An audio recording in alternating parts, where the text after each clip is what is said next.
प्रिय छात्रों, नमस्कार। आज की पढ़ाई स्वर संधि के उपरांत आज हम व्यंजन संधि पर चर्चा करेंगे। व्यंजन संधि किसे कहते हैं? व्यंजन के बाद कोई स्वर आए तो वो व्यंजन हो जाता है। व्यंजन संधि तीन प्रकार के होते हैं। पहला अनुस्वार व्यंजन संधि, दूसरा पद सवर्ण संधि और तीसरा जसत्व संधि। पहला देखते हैं अनुस्वार। अनुस्वार माने बिंदी, अंत मात्र जिसको कहते हैं।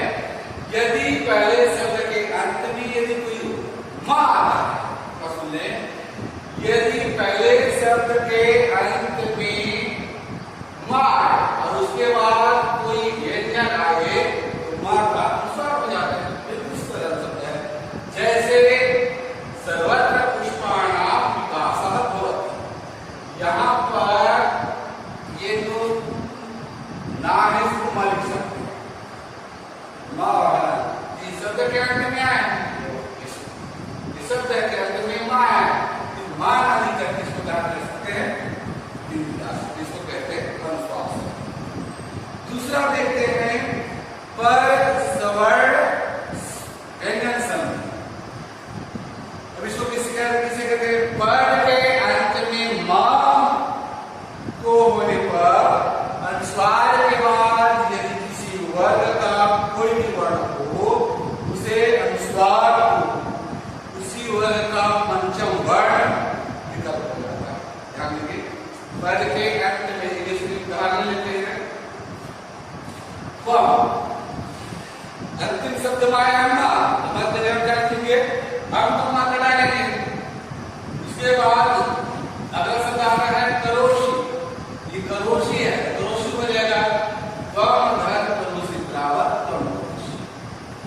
याद समझ में आ गया? शब्द के अंत में मां है तो मां के स्थान पर क्या लिखेंगे? हम अनुस्वार होता है। अब उसके बाद विकल्प भी देखते हैं तो जो रहेगा करोशी। ये अर्थ क्या है, कहां से आया इसको जानेंगे। हम लोग व्यंजन पढ़ते हैं। व्यंजन जानते बेटा, सबका पांचों वर्ग में अलग अलग होता है। का ख ग घ ङ, च छ ज ज ज ञ, ट ठ ड ढ ढ, द थ द ध न, प फ ब भ म। उसके बाद आप क्या करिए? ये लिखा हुआ है का ख ग घ ङ, ये हो जाएगा क वर्ग, च वर्ग, ट वर्ग, त वर्ग अथवा। इसका पंचम वर्ण क्या है? अंग। यहां पर हो जाएगा त्वम करोषि। का आया है, का वर्ग का पंचम वर्ण क्या होता है? अंग। इसका अर्थ से यहां मां या बिंदी अनुसार न लिख करके अंग लिखेंगे, त्वम करोषि। ठीक उसी प्रकार से इसको जान देते हैं शीघ्रम चलति। शीघ्रम मां है तो मां के जगह हमने क्या डाल दिया? बिंदी डाली, जिसे कहते हैं अनुस्वार। उसके बाद चलति, शीघ्रम चलति। जब आप पाठ पुस्तक पढ़ाएंगे शब्द आते जाएंगे उसको पहचानना कैसे? जैसे आ रहे हैं हम शीघ्रम ना चलति, यहां कहां से आया है? तो च वर्ग, ये है चकी च वर्ग का पांचों शब्द है। पांचों वर्ण क्या है? च छ ज झ ञ। इसका यहाँ पर ञ, शीघ्रम चलति। इसके बाद देखते हैं तम टिकते। तम मां के स्थान पर यहाँ पर डाल दिए हैं हम मात्रा, तम टिकते। अब यहाँ पर बाण का क्यों आएंगे? देखेंगे यहाँ पर ट इसका यहाँ पर बाण करना व्यंजन हो गया। तम टिकते। अब चलते गाम धर्म दान, गाम धर्म दान जावा, गाम दान मां के स्थान पर अनुस्वार हो गया और उसी को आगे डालते हैं। इसको देखते हैं द, द वर्ग का तीसरा वर्ण है द ख द। आगे चलते हैं ध और न, इस कारण यहाँ पर न आया, बिंदु की जगह में न के अधना। उसके बाद देखते हैं दम धर्म 85। दम धर्म 85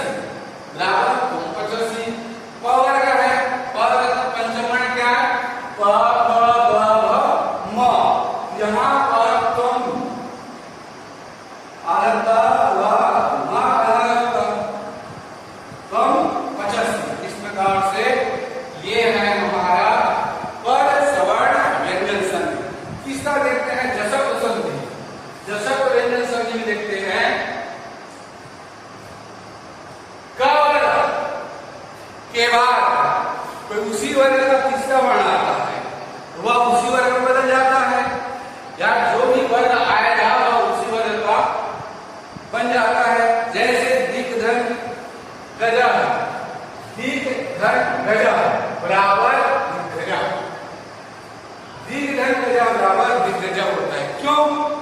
क्योंकि क वर्ग के बाद उसी वर्ग का तीसरा वर्ण आया है, तो का ख ग, तो ये हो जाएगा ग, तो दिग्गजा। उसी प्रकार से वाक धन ईशा बराबर वागीशा, वाक धन ईशा बराबर वागीशा। यहाँ पर ई मात्रा है, तो का स्थान पर क्या आ जाएगा ग, अब ई है तो बड़ी मात्रा की वागीशा। उसी प्रकार से अच धन अंत बराबर क्या होगा, तो च का तीसरा वर्ण क्या होगा, च छ ज, यहाँ पर ज होगा अजंता, अजंता बराबर अजंता। उसी प्रकार से सट धन आनंद, सट धन आनंद, ट वर्ग का तीसरा वर्ण क्या कहते हैं, ट ठ ड ढ न, ये ड आया है, ड लिखेंगे तो सट धन आनंद बराबर सदानंद। उसी प्रकार से सट धन आचार्य, सट के बाद स्वर आया हुआ है, तो आने तो क्या है, त वर्ग का तीसरा वर्ण क्या है, त थ द, द लिखेंगे तो सट धन आचार्य बराबर सदाचार्य। चित धन आनंद, चित धन आनंद बराबर चिदानंद। उसके बाद सुख धन अंत, पवर का है यहाँ पर, तो पवर का तीसरा वर्ण क्या हो जाएगा, प फ व, सुख धन अंत बराबर सुबंता। इस प्रकार से व्यंजन संधि समाप्त हो गया। संधि को पहचानना बड़ा सरल है, जिसमें प्रथम पद में व्यंजन हो वो व्यंजन संधि कहलाता है, जिसमें विसर्ग हो वो विसर्ग संधि कहलाता है, न जिसमें न व्यंजन है न विसर्ग है वो स्वर संधि कहलाता है। संधि और व्यंजन संधि पढ़ चुके हैं, अब आते हैं विसर्ग संधि। विसर्ग का मतलब अहम का मात्रा जो जानते हैं, जैसे अ आ ई उ ए ऋषि ओ अम और अहा की मात्रा कहते हैं, यही है विसर्ग संधि। विसर्ग होता है तो विसर्ग से पहले ध्यान देंगे, विसर्ग संधि 3 प्रकार के पढ़ेंगे। पहला उत्तम विसर्ग संधि, दूसरा सर्प सर्प और सर्प, सौता के साथ, शक्कर के साथ और शक्कर के साथ। तीसरा पढ़ेंगे रूप विसर्ग संधि। पहला देखते हैं उत्तम विसर्ग संधि में विसर्ग के पहले और बाद में ह्रस्व अ होने पर विसर्ग का उ हो जाता है। और गुण स्वर संधि में जानते हैं आ के बाद जो विजातीय स्वर उ आए तो इसका क्या हो जाता है, ओ का मान हो जाता है। और बाद में जो आ आता है तो उसको पूर्व रूप स्वर संधि पढ़े हैं, तो पूर्व रूप स्वर संधि में अवग्रह हो जाता है। जैसे देखते हैं प्रथम धन अध्याय, यहाँ पर म के बाद विसर्ग लगा हुआ है और उसके पहले क्या है म, और विसर्ग पर म आ लगा हुआ है और उसके बाद आ आया, ये आ है, तो दोनों मिलकर हो जाता है ओ। आपका विसर्ग लगा होता है उ, पूरा हो जाता है ओ। इस तरह से यहाँ पर प्रथमो, चूंकि उसके बाद आ आया है, आपको हम लोग पूर्व रूप संधि करते हैं। विसर्ग में देखेंगे ये पूर्व रूप संधि में आ का अवग्रह बन जाता है, ये अवग्रह तो प्रथमो अध्याय। दूसरा देखेंगे रामा धन अर्थ, यहाँ विसर्ग के पहले म मतलब आ लगा हुआ है, उसके बाद आता है आ और प्र,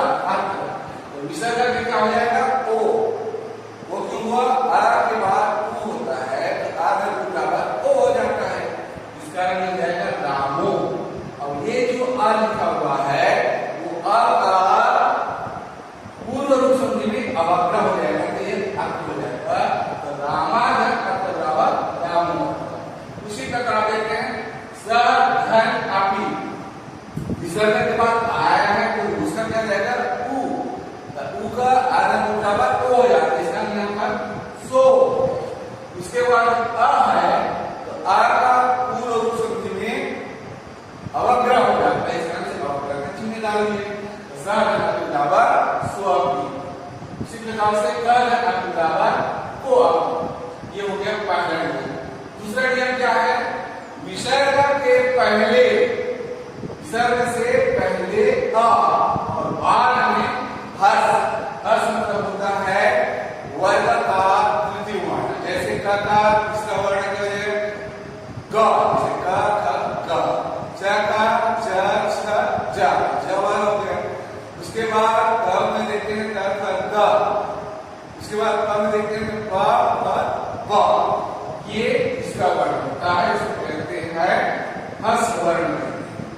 तथा या हो तो उ हो जाता है, उ मतलब आधन बराबर को मात्रा लिखेंगे, ये हो जाता है। जैसे छात्र धन हसत बराबर छात्रों हसत, ये छात्रों कैसे हुआ देखते हैं, यहाँ पर विसर्ग है, इसके बाद इधर ह आया है, क्या जाएगा ओ का मात्रा हो जाएगा छात्रों धन हसत, छात्रा धन हसत बराबर छात्रों हसत। मना धन रथ, राया है नियम के आधार पर या रख लिया है, उससे क्या जाएगा ओ का मात्रा हो जाता है, तो मना धन रथ बराबर मनो रथ, ये हो जाएगा उत्तर। और देखते हैं मना धन हर, यहाँ पर विसर्ग है, इसके बाद हस्त का आया है, उसका विसर्ग धन हर बराबर क्या जाएगा ओ का मात्रा हो जाता है मनोहरम। यश धन गानम, विसर्ग के बाद आया हुआ है ग, वर्ग का तीसरा वर्ण, ग वर्ग का तीसरा वर्ण है क ख और ग, ग के स्थान पर क्या जाएगा, इसका नियम के आधार पर ओ का मात्रा लग जाएगा, यश धन गानम बराबर यशोगानम। ये हो गया हमारा उत्तर विसर्ग संधि। तीसरा नियम देखते इसका, विसर्ग के पहले, जैसे विसर्ग है, विसर्ग है, विसर्ग के पहले आ को छोड़ करके बचा क्या है, ई है, बड़े ई है, ऊ है, बड़े ऊ है, ये स्वर है, समग्र स्वर। उसके बाद वर्ग का तीसरा चौथा पांचवा वर्ण, या में से कोई भी वर्ण हो तो विसर्ग का रा हो जाता है, विसर्ग का क्या लिखेंगे रा लिखेंगे। जैसे देखते हैं नि धन वर, यहाँ पर विसर्ग है, विसर्ग के बाद देखते हैं व आया हुआ है, व किसका है प का तीसरा वर्ण प फ ब, ये ब आया हुआ है, नियम के आधार पर विसर्ग के स्थान पर क्या डालेंगे र, निर्धन बल बराबर निर्बल। दूसरी बात देखते हैं कवि, कवि धन यक्षति, तो ये हो गया विसर्ग। विसर्ग के पहले स्वर कौन सा है, ई का है, ई का क्या जाएगा विसर्ग के स्थान पर रा लिखेंगे, कवि धन यक्षति, या आया हुआ है या ल व, उसके स्थान पर क्या जाएगा र हो जाता है, तो कवि धन यक्षति बराबर कवि यक्षति। उसी प्रकार से देखते हैं पुनः धन आस्ते, ये नियम का वाक्य रूप में देखते हैं, क्योंकि नियम में कहा विसर्ग के पहले आ को छोड़कर अब आ गया है, उसका भी क्या हो जाएगा र, पुनः धन आस्ते बराबर पुनः वीरा, विसर्ग में र आया है, क्योंकि यहाँ पर आ है तो उसके र में आ को मात्रा डाल दिए, पुनः धन आस्ते बराबर पुनरास्ते। इसी प्रकार से पितु, पितु षष्ठी विभक्ति है, पितुः धन इच्छा बराबर पितुः इच्छा। पितु है, पितु में विसर्ग हटा दिए, विसर्ग हटे तो पितु हो गया, उसके स्थान पर क्या बनता है रा हो गया। और इच्छा है ई धन छ, ये हो जाएगा पितु धन इच्छा बराबर पितुर इच्छा। इस प्रकार से ये हमारा उत्सव विसर्ग संधि कहलाता है। उसके बाद हम आगे चलते हैं। दूसरा विसर्ग संधि का प्रकार है सत्वर, सत्वर और सत्वर, तीनों प्रकार के सत्वर चलते हैं। सत्वर देखेंगे, सत्वर का नियम पहला नियम है विसर्ग के बाद कोई वर्ग यदि विसर्ग से पहले आ हो और विसर्ग के बाद हर्ष वर्ण हो तो वर्ग का तीसरा, चौथा, पांचवा वर्ण या वर्षा ये हो तो उसका मुंह का विसर्ग का वो हो जाता है। अब देखते हैं, ये पहला नियम का। दूसरा नियम है सत्व देखे, विसर्ग के बाद च और छ होने पर छ में हम लिखेंगे सत्तर का स। ये विसर्ग के बाद च यहां से देखेंगे तो पहला नियम देखिए, विसर्ग के बाद कोई सर्ग, विसर्ग के बाद च होने पर विसर्ग का स हो जाएगा और ट और ठ का षटकोण का स हो जाता है। त, थ और क होने पर उसके स्थान पर स हो जाता है। जैसे नवः घन कार,